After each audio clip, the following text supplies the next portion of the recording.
দোপাটি ফুল এমন একটা ফুল যেটা আপনার বাগানকে এই বর্ষায় আলোকিত করে রাখে। খুব কম যত্নের গাছ, যত্ন নেই বললেই চলে। চারা তৈরি করে একটা একটা টবে একটা করে গাছ লাগিয়ে দিন, ব্যাস 1 মাসের মধ্যে এই গাছে কুড়ি এসে ফুল হবে। তো সয়েল মিক্সটা একটু ভালোভাবে করলে আর কোনো খাবারের প্রয়োজন হয় না এই গাছে।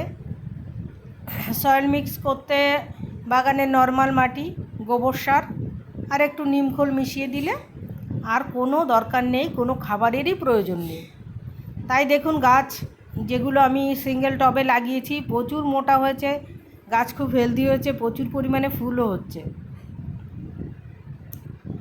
এত সুন্দর গাছ, যে গাছে যত্ন নেই অথচ এত সুন্দর ফুল হয়, তো এই গাছ সবাই বাগানে আমরা করতে পারি। এই যে দেখুন একটা টবে যেটা লাগিয়েছি সেই গাছগুলো যেমন আপনা থেকেই, না গাছের মাথা কাটতে হবে, কিচ্ছু করতে হবে, আপনা থেকেই প্রচুর ডালপালা বেরিয়ে এই গাছে ফুল হয়। নানান কালারের হয়, আমি যেহেতু একজনের থেকে বীজ চেয়ে এনে লাগিয়েছি তো এক কালারই পেয়েছি, আর কালেকশন করা হয়নি, এক কালারই লাগিয়ে দিয়েছি। আবার এই গাছে এই ফুল থেকে বীজ হবে, সেই বীজ রেখে দিলে সামনে বছর এর থেকেই চারা তৈরি করতে পারবেন। আর এমনিতেই এত গাছে যত বীজ নিচে পড়ে আপনার সেই প্রচুর চারা হয়ে যাবে, সেগুলো নেক্সট ইয়ার আমাদের বাগানে আমরা লাগাতে পারবো। পোকামাকড়ের আক্রমণ নেই বললেই চলে, আমার তো কোনো পোকামাকড় এখনও পর্যন্ত হয়নি, কোনো কীটনাশকও দিতে হয়নি। আর কন্টিনিউ ফুল ফুটে যাচ্ছে, প্রত্যেকটা ডালে কুড়ি, প্রত্যেকটা ডালেই ফুল হচ্ছে। এটা আমার সবে শুরু হয়েছে ফুল ফোটা, এখনও ফুটে যাচ্ছে।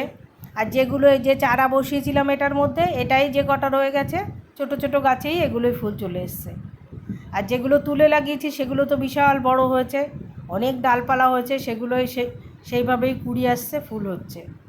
আর বেশি খাবার না দেওয়াই ভালো, কারণ এই গাছের গ্রোথ খুব বেশি, তাই খাবার কম দিলেই ভালো হয়। আর রোদের কথা বললে এই গাছ কিন্তু খুব বেশি রোদ আর বৃষ্টি দুটোই সহ্য করতে পারে না। তো রোদ সকালে 1-1.5 ঘন্টা 2 ঘন্টা রোদ হয়, সেখানেই রাখলে ভালো হয়। আর খুব বৃষ্টি হলে ছোট চারা গাছ মরে যেতে চায়, তো সে সময় একটু শেডের নিচে রাখলে ভালো হয়। আর বড় হয়ে গেলে বৃষ্টিতেও ক্ষতি করে না, যদি ড্রেনিং ব্যবস্থা ভালো রাখেন, তো সেটা খেয়াল করতে হয়। বেশি বড় টবে কিন্তু না দেওয়া ভালো, তাহলে গাছ পচে যাওয়ার সম্ভাবনা থাকে। আমি ওই জন্য খুব বেশি বড় টবে দিইনি, ছোট টবে দিয়েছি, খুব বর্ষায়ও আমার গাছের কোনো ক্ষতি করেনি। তো এইভাবে এই গাছ একবার লাগালে আর আপনাকে বীজের চিন্তা করতে হবে না, চারাও তৈরি করার চিন্তা করতে হবে না।